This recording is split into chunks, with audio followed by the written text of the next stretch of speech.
Hello, my name is MooingCat and welcome back to another beta recap. This time around it'll be quite a short one, but we do still have a little bit to talk about. Some daily changelog stuff, we have some further improvements to the summer event.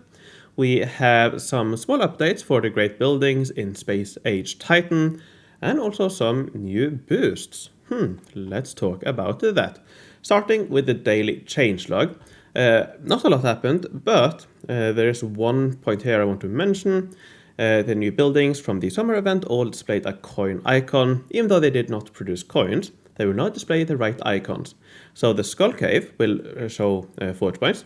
The Cartographer's house will show forge points. The Pirate Marauder will show an artillery unit, which is interesting. So when it is ready to collect above it, it'll show an artillery unit, because this building produces one artillery unit. Hidden Goods will show goods, and Paradise Rose will show attack for defending army, which is quite nice or interesting. It's brand new, so yeah, something that'll be interesting to see how it actually looks in game. So I just wanted to quickly mention that. Now let's talk about the actual important stuff when it comes to the summer event. First of all, on Tuesday, the calendar keys were too stingy after our last change. They have been increased. Now, instead of appearing roughly every third board, they now appear roughly every second board.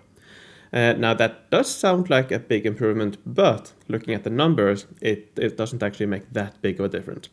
You still have a very low chance of being able to get enough keys. So here, using my simulator, I have simulated the chance, and with 50% chance of getting a key every board, your chance of getting enough keys is very, very low. So yeah, I still would not try to go for the calendar unless you are willing to spend the diamonds. I think it should be improved again to give 100% chance of getting enough. In that case, here I have another graph, and yeah, you'll have a very high chance of getting enough keys that way. Anyways, so that's the first change. The second one here, even though the pirates already increased the doubloons from incidents, they did notice your greediness. They like it. That's why they increased the chance for incidents to contain doubloons. So now, not only do you get the increased value from doubloons, it was between 5 and 30, I believe now, but you also get it more often. So it was very rare that you would get doubloons from incidents. In the beginning, you also only got 1 or 2. But now it's more in line with other events. I don't know exactly how many you can expect, but the event is long. You can definitely expect a decent amount from incidents. All right. And then also a change that's not, well, I guess it's a little bit important, but if you were spending diamonds, you would not get enough level 1 buildings to use all the upgrade kits you get from grand prizes and potentially event pass. So they have swapped the order a little bit there, so now you should get enough level 1 trading posts or the main building compared to upgrade kits for it. So that's nice. Alright, now on Thursday they did some more changes. This time they improved 3 of the buildings, or 2 of the buildings. First of all, the trading post at level 9, which is the second to last level, the attack boosts, both for attacking army and also the attack for city defense, has been increased.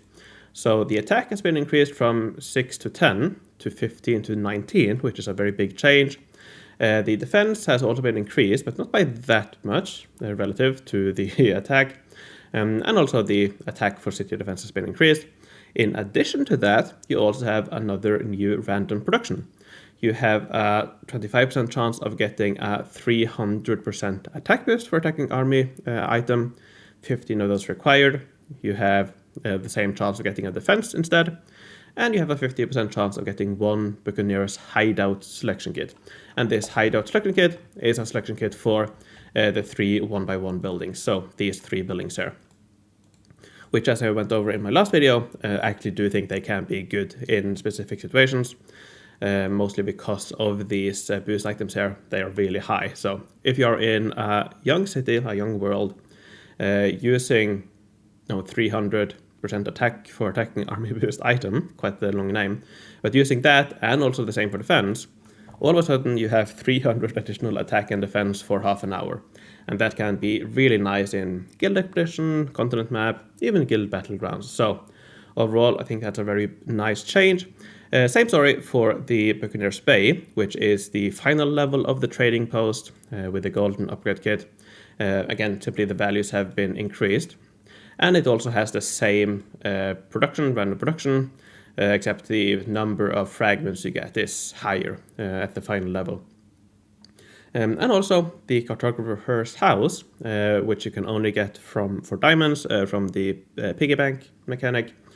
That one also gives some fragments now. It gives some fragments of the level 1 building for the trading post, the upgrade kit, a higher chance there as you can see, and also the golden upgrade kit. So yeah, from the Cartographer's house, you can now get additional space or trading posts, similar to the anniversary event, I believe it was. Yeah, the Keymaster house. So all of these are really good. I have also updated my sortable table here. I have finally included all the summer event buildings. And here we can have a look at the updates. So I have sorted here by combined attack and defense for attacking army. And you can see here that the Buccaneers Bay now gives up to 2.86 combined attack per tile. That is considerably more than Eagle, Mountain, and Hero's Tavern, and also House of the Wolf, which I haven't included here. But the Eagle Mountain, as you see here, 2.19, the Hero's Tavern, 2.18. And you can actually see that the trading post at level 9 now gives roughly the same as the Hero's Tavern and Eagle Mountain. Now, the main difference, though, is that of these three options, the ratio between defense, so the amount of defense you get for attacking army and attack you get for attacking army, is the lowest. So the lowest amount of attack compared to defense. So you can see that in the per tile numbers here, the trading post at level 9, for example, it gives 0.86 attack per tile in Space Age Jupiter Moon, while the Hero's Tavern, 0.95, and the Eagle Mountain, 1.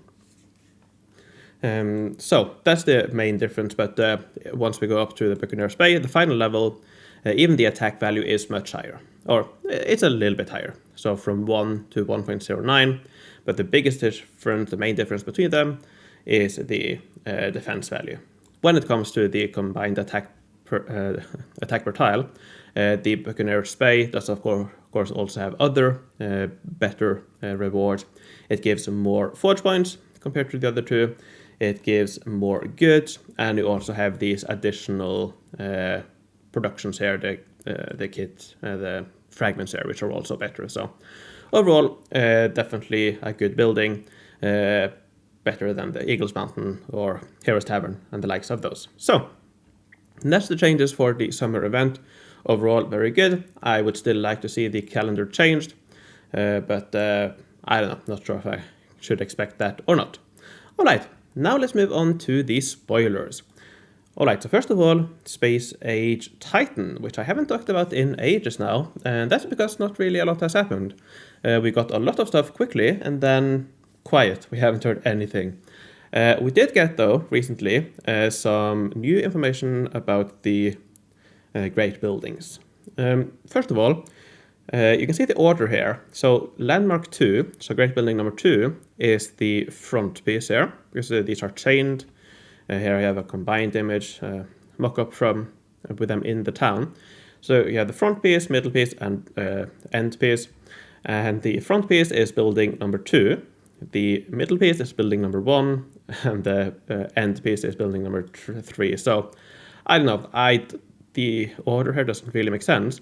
And funnily enough, it was actually swapped around. I believe this was 1, this was 2, and this was 3, or no, this was 3, this was 2, this was 1, I believe. So they've already changed the order. I still don't think the order here makes sense, but I guess once we know the stats, it might make more sense.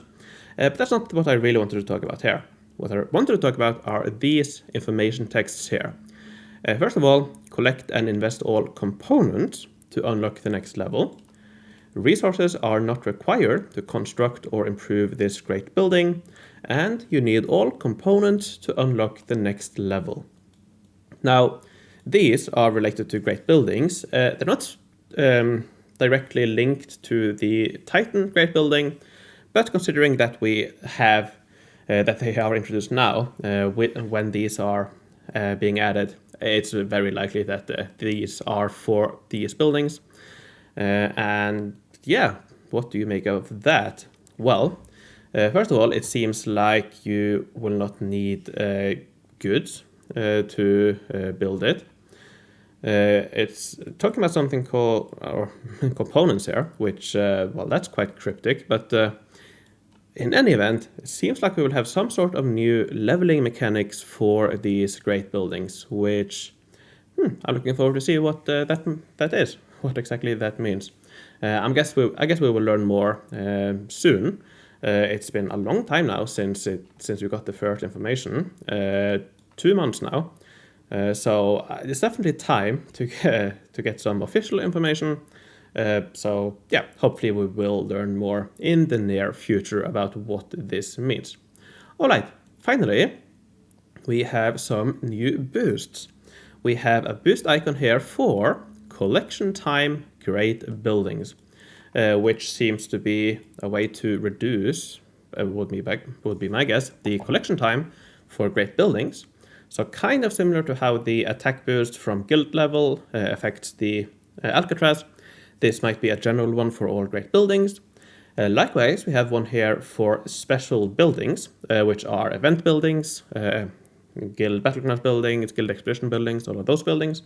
Those are special buildings. So again, seems to be for collection time.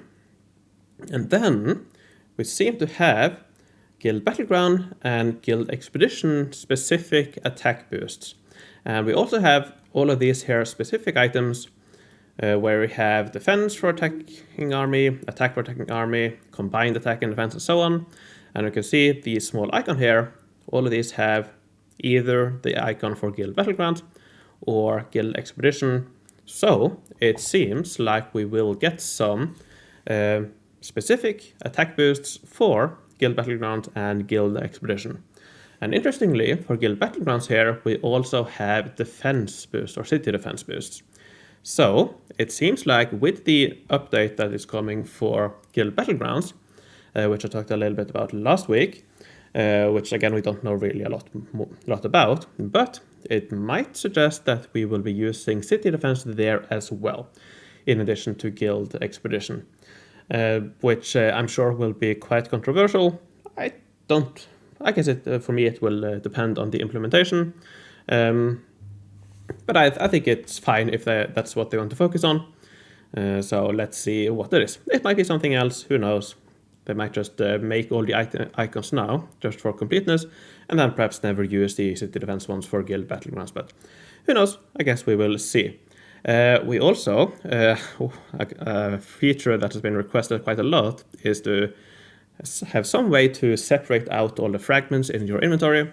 It seems like there will be something for that. We have an icon here for the inventory with the fragment symbol. So perhaps you have a different tab, perhaps you can filter them out, something like that, who knows. And this production icon here, that's the one that was mentioned for the Paradise Rose. So when the production for the Paradise Rose is completed, it will show this in your city, which is quite interesting. All right, well, I think that is more or less it. As I said, a relatively short one this week. Hopefully we will learn more about particularly the space ages next time.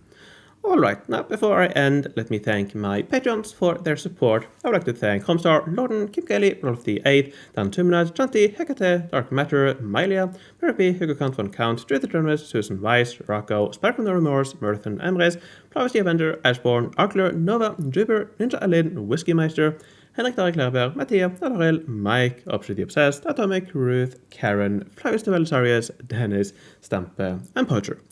Thanks a lot for your support. Thanks for watching, take care, and I will see you in the future.